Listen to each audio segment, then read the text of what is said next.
Okay, yeah, we just have not started quite yet, so stay Okay. tuned. Okay.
I'll call, we have a quorum, so I'll call the meeting to order. Shall we do the pledge of allegiance?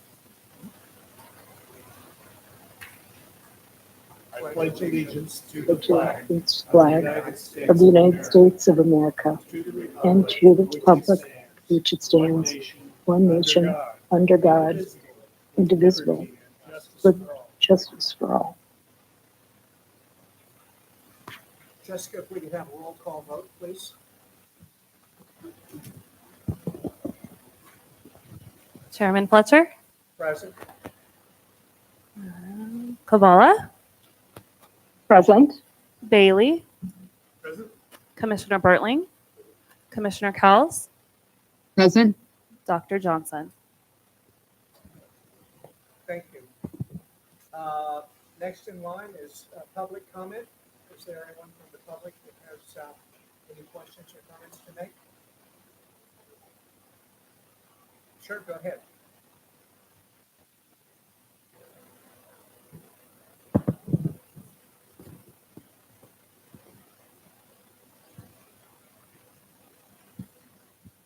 Hi, I'm Dr. Bloom. I wasn't really planning on being here today, but apparently, after last Saturday's workshop, a handful of our county commissioners and Board of Health members have some trust issues. So these trust issues are in public health and also in COVID-19 pandemic mitigations, because nothing says government tyranny and overreach like testing your nostrils or highly contagious airborne virus. And let me gently and patriotically remind you that the warp speed vaccines, the shutdowns, the mask mandate, the PCR testing, contracts with big test LabCorp and Quest, all of that happened under the Trump administration. He took the vaccines himself and even the pre-approved experimental antibody infusion to save his life. That's right. The same folks now shouting medical freedom gave us medical federally coordinated initiative with the DoD branded. It's like setting fire to your own kitchen and then blaming the smoke detector for waking the baby. And now we have a new movement, Make America Healthy Again, led by RFK Jr., who bravely is standing up to public health by swimming in sewage tainted Rock Creek Park, by demanding more public health and also less of it. He says this nation is crumbling under the burden of chronic diseases, but people only live long enough to get chronic diseases and not die in pandemic waves because of vaccines and medical science. Now let's talk about government mistrust. Doctors Johnson and Fetcher both mentioned programs like WAKE, the ones that help low-income families buy food because it includes some unhealthy processed items. Instead of saying, let's give families more money to access healthier options, they say, let's blame public health for being the face of cartel medicine. It's like blaming the fire department for the price of your toaster. And then there's the freedom narrative. Yes, we all love freedom. But public health isn't just about you, it's about us. And that means collective responsibility. You can't fight a pandemic with local control. The word pandemic literally means all people. Trying to mitigate a global virus with zip code specific policies, that's like trying to stop an asteroid with a neighborhood watch. So, what would a genuine health movement actually do? First, it would strengthen, not dismantle agencies like the EPA, the CDC, the NIH, or the FDA. You want fewer toxins? Then empower people who regulate them, don't defund them. Second, it would tackle social determinants of health, ensuring clean water, stable housing, nutritious food, especially in vulnerable communities. Third, it would support independent science, not conspiracies on a PowerPoint slide. And yes, it would treat vaccines as a tool of public health, not the villain in a dystopian Netflix series. And finally, it would understand that protecting health isn't about purity, detox kits, or boutique blood panels. It's about policy. It's about aligning environmental, economic, and health systems so that everyone, not just the folks at Whole Food, can thrive. Because in the end, public health isn't a solo cleanse, it's a collective effort. And thank you for your time. Thank you. Any other comments?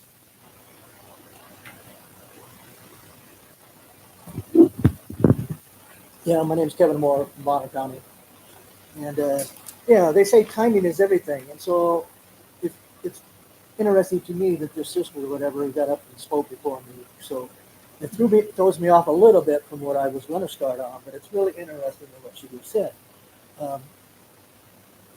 So we know the country and the world, whatever, is kind of split over health issues right now, particularly with COVID brought this to us to a greater degree. But one of the things that came to my mind or whatever, there's a scripture, and then most of us talk about, hey, how we're deeply spiritually connected politically spiritual. In Leviticus 13:45, there's a scripture from the King James Version, to paraphrase it right now, is that it says in there that a leper is to cover his upper lip. So that's kind of an interesting scripture to fill in or facilitate the times that we live in. And so if I'm my brother's keeper, and that means that you're my brother's keeper also, and we're not to try to do harm to each other, I'm trying to think of the scripture, but I'll leave it as brother's keeper right now. And so there are many layers to what is happening in our world. So 1918, we had pandemic. People, if I bring up the term diphtheria, most people know the term, but it's like most of them don't really remember what diphtheria is or was.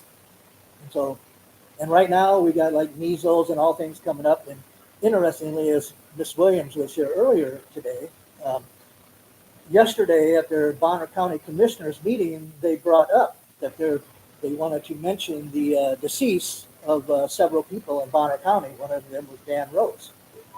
I guess it was cancer. I'm still coming up to speed on that.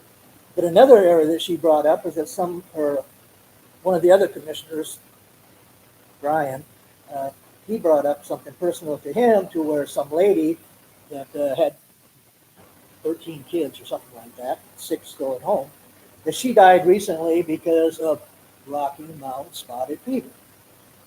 And so we know these things are all out there, and they come and go in waves. And so hopefully, as a health department, whatever, we pay our taxes so that whether there's a clinic, no, that takes me to another term. As I was listening to the panel earlier, as they were going around talking, I kept hearing clinical services. Well, when I was listening to that, most of the time I thought they were saying critical services. And I thought, well, that's kind of interesting because actually they go together. And so when people's lives are on the line or whatever, it's pretty critical.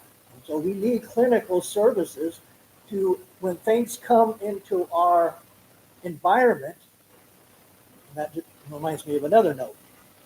Right now, I'm communing with you. We're all here to communicate. And so a part of communication, there's a word called, and people pronounce this differently. I'm from Iowa, so I say communicable, and other people pronounce it differently. And so right now, it's like, yeah, we're not wearing masks, so we are disposing droplets, whatever. And so there are times where it's appropriate to not do your brother or sister harm, to where you will put on a mask or whatever.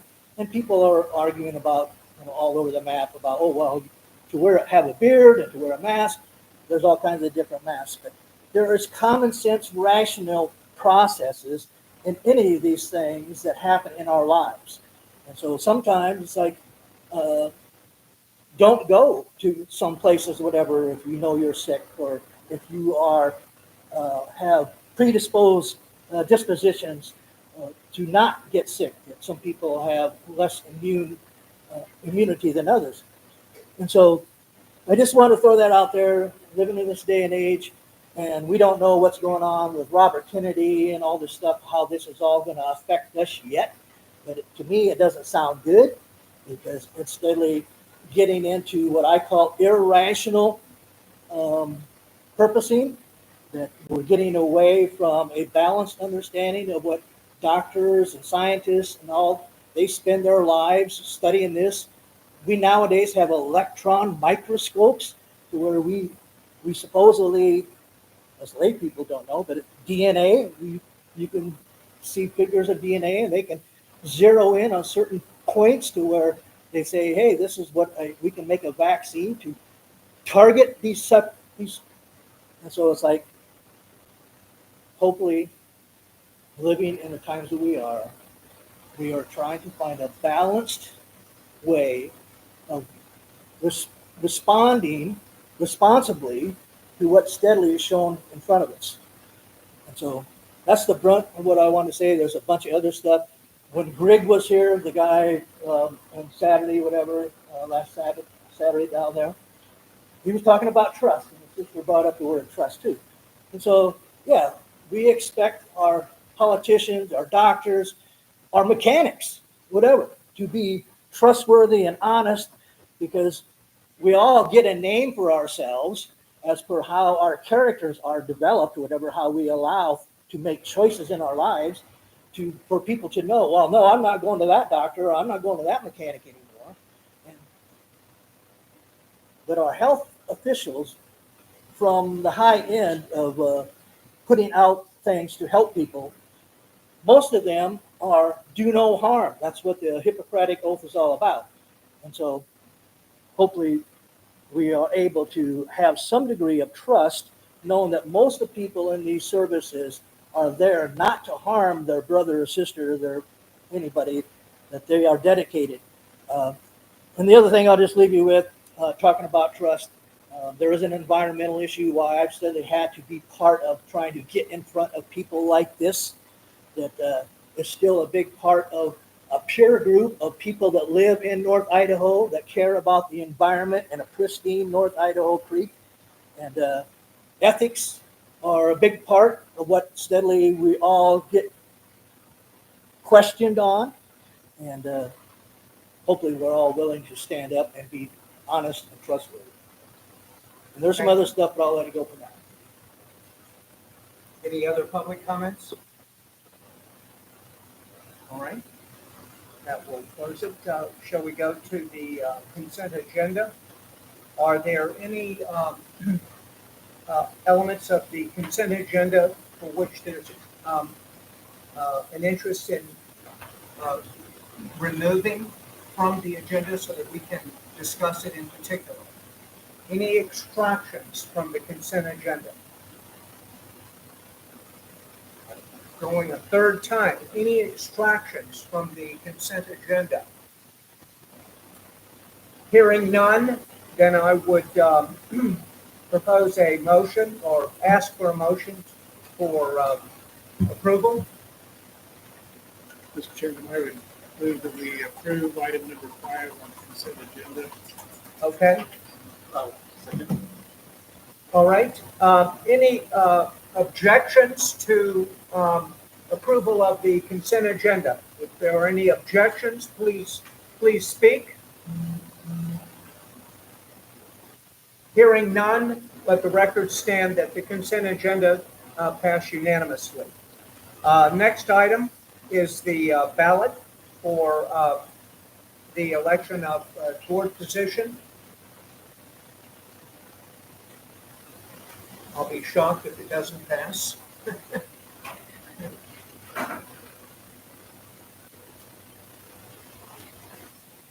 How many years have you been on? 5. Oh, so this was your first cycle? Or 5 times? No, 5. This is my first cycle. Oh. I started out whenever I started being. Oh, I got it. The former Okay. commissioner was in the seat, and I think sure I'll do it. Oh, okay, yeah, no, that's fine. So who's been on, well, I guess, Glenn, you've been on this. Who's got the greatest seniority? Yeah, we think it's you. Now, you've got a ways to go to match Marlo. He had been here since '93. That's a long time. I guess he was longer than anyone in the room.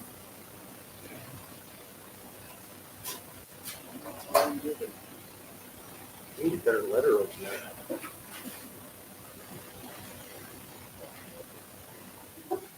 It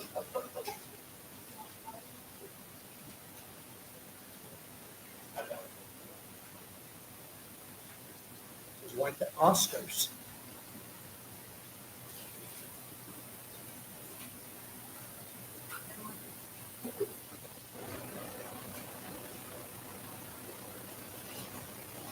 At least we can say they haven't been hampered with that. Isn't that the truth?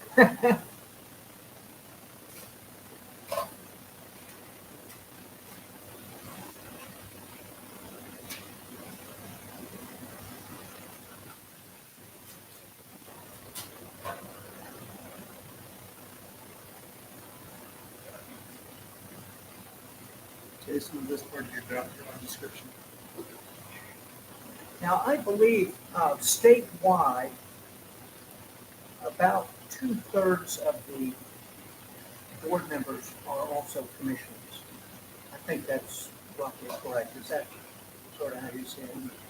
Now, this last legislative session, there was somebody who put forward a bill that would have made it the case that only commissioners could sit on the board. So in other words, people like Glenn and I would not be permitted. I don't think that was in a wise bill. You need a Well- variety of people with varying, Yeah, and I agree with that. I think roughly 50-50, 1/3, 2/3. That's a natural ratio. Mhm. I mean, I think there should be some commissioners. Yeah. In other words, it should not be the case that it's only outliers, because you are elected by people. So there's value in that. There's fiscal responsibility. That, there's- Part of the Yeah.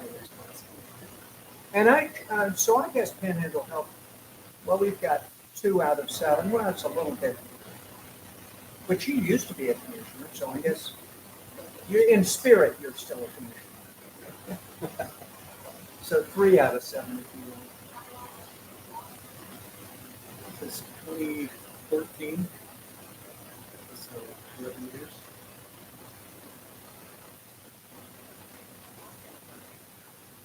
Okay. Well, look at there, you got reelected. But it was just barely. You want to put this in the records or how?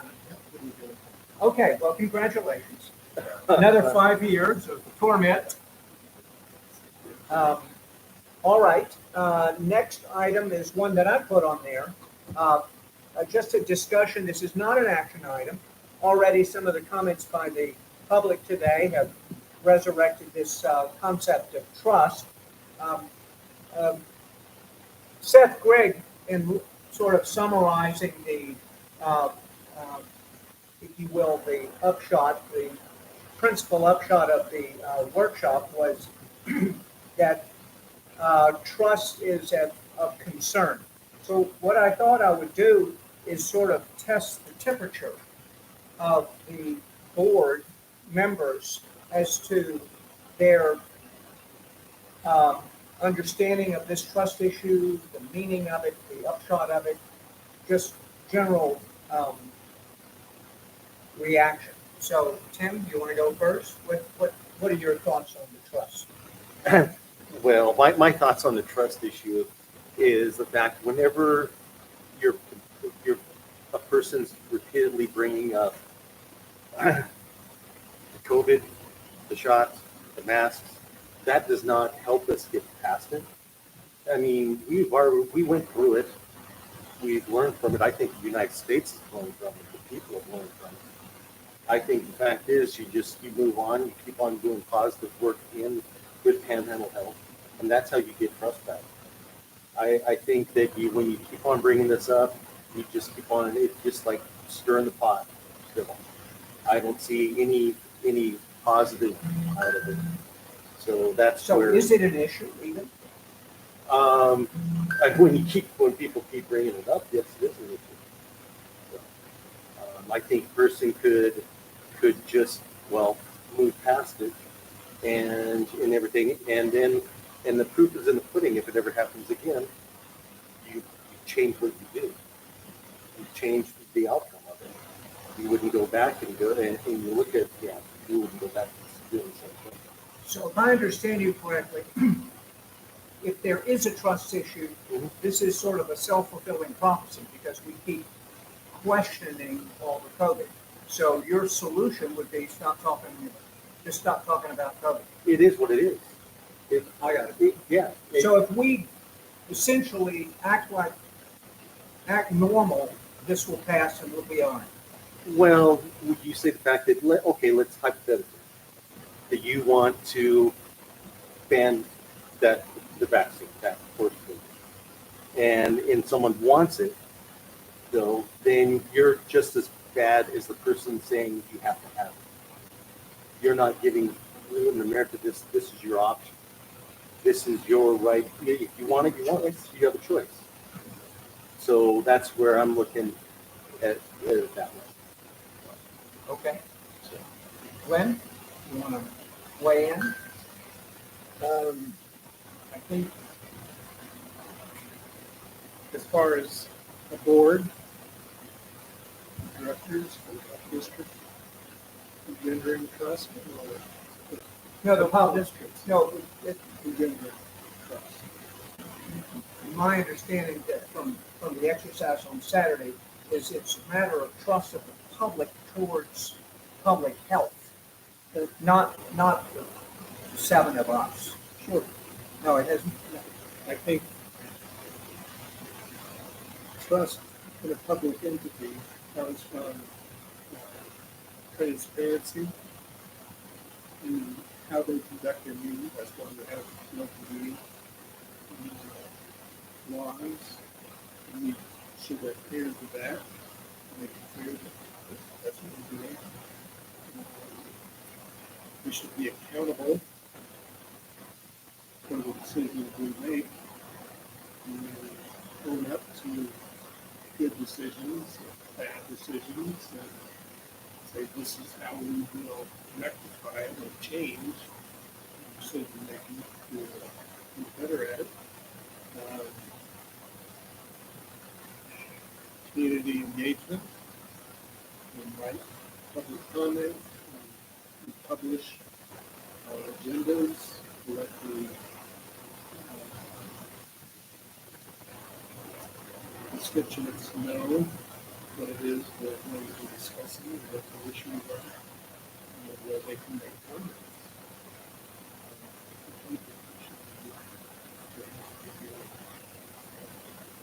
I think those are all good things as far as engagement and trust, is to be open and above board. But is there an issue of the public trusting public health Well, institutions? there's always percentage of it. It's, you know, Is it any different now than say it would have been 10 years ago? I think that the results of the pandemic, COVID stuff, that engendered distrust among both sides just from the actions of the board. First coming out with a mask mandate, which, after a while it became obvious that that wasn't working. It wasn't going to work.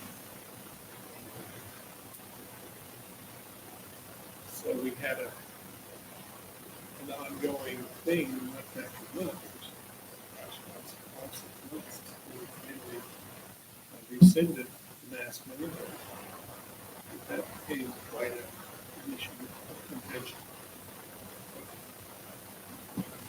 So is this an issue, or are you kind of in agreement with I- Tim that I- if we just sort of behave ourselves, I don't know, I haven't taken a poll, but we still do get feedback. Concerned citizens. I understand. okay, fair enough. Peggy, you want to weigh in? Well, I'm a very short-term board member.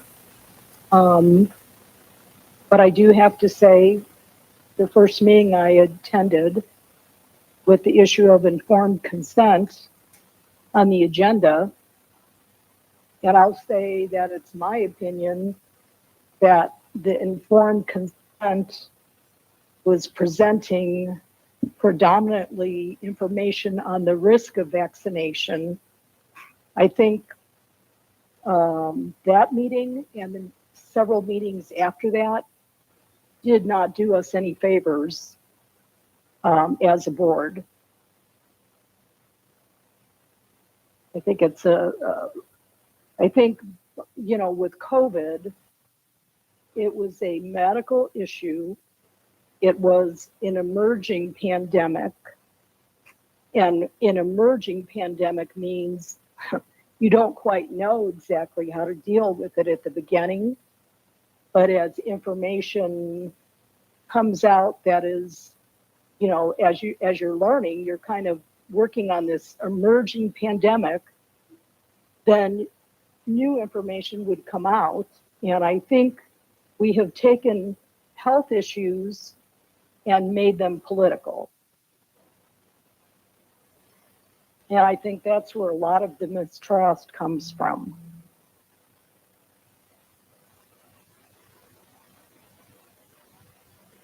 Okay, so you're sort of in agreement with Tim that if there's a issue of trust, it kind of strongly relates to the COVID management, and that if we just exercise some patience and discipline, the COVID will pass. Would that be a fair assessment of your sentiment? That, along with saying that if there are things that are going to be on the board agenda, they should be board driven, not individually driven. Boards function as a collective. Okay, fair enough. Melissa, you want to weigh in? I'm also new to the board, but I would have to agree to try and move forward. And it's one of those lessons learned. And you just got to continue moving forward and earn trust with the public. I think that the transparency, like I said, I'm new to the board, so I'm kind of looking on the outside in, and I love that the community can watch the meetings. I think transparency is a big one. I think listening to the community, I've been seeing it, and I'm actually impressed with the public comment and people coming in with their concerns and the board listening. I think moving forward as it is, I mean, I honestly think that so far what I'm seeing, I like what I'm seeing. Do you think trust is? I believe an during issue, COVID, or yes. is it overblown? I Are we making too I much of it? think I would have to agree with Tim on the constant bringing up COVID. It does kind of stir that pot up. It gets everybody upset again on both sides. So just trying to move forward and learn from it, pros and cons, what to do, what not to do if something like this were to happen again, and just move forward. And I think you'll continue to gain trust from the public.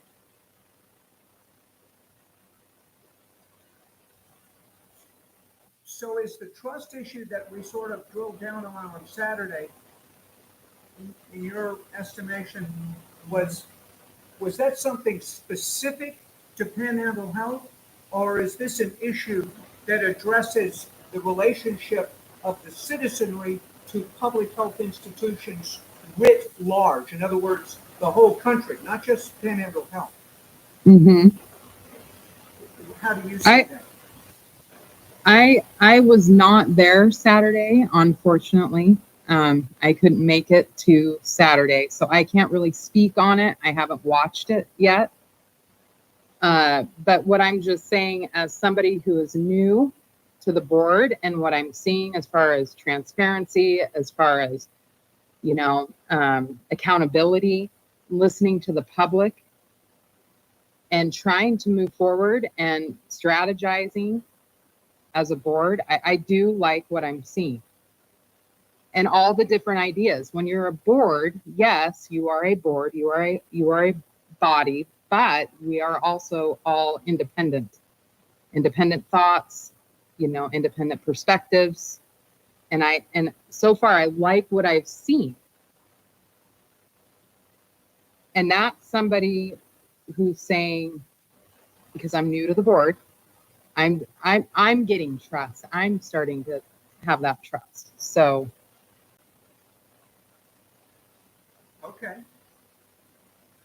All right. Well, that's wonderful. Well, like I said, I put this topic on here just to gauge the temperature. I don't have an agenda, and I think we have sort of. Eric, do you want to weigh in on it? Yeah, I think that being at the meeting on Saturday, I think that it's important for any organization to continually develop trust and with the public and with all of the programs. I certainly believe that Things are different than they were 10 years ago. I do think that trust in public health and in the medical community at large was impacted by COVID. I do also agree with Peggy that we learned some lessons. We learned some lessons. The state learned some lessons. Legislative action was taken to address that. I don't think we're not going to make the same mistakes again. But stepping even beyond that, the work that the health district did before that and the work that the health district is doing now, we're doing environmental health issues, we're doing nutritional service issues. We do need to work to get the trust of the community. But I think how we do that is really focusing on things that the community can get behind. There are certainly curriculum issues that need to be addressed, but if we're building trust, it needs to be in areas where we can build broad support and then have conversations after trust. So you would propose to build trust by focusing on those topics that are successful, that put the best light on public health? Is that what I'm hearing you say? Not just, I would say, I believe all of our programs should be put in the limelight, so I'm not saying anything shouldn't be. And I think that we make an effort to do that. We don't have a marketing budget, so we put information out on largely on Facebook and other media that gets limited visibility. But certainly, if anybody asks us for any information, we provide that information readily with transparency of it. Okay. Anything else? All right, well then, we're done with number 7. Number 8, director's report. Nothing to report. Well then, I will entertain a motion to adjourn. I'll make a motion to adjourn. Is there a second? I would second the motion. We have a motion and a second. Is there anyone who objects to adjournment? Hearing none, the meeting is adjourned. Thank you, everyone.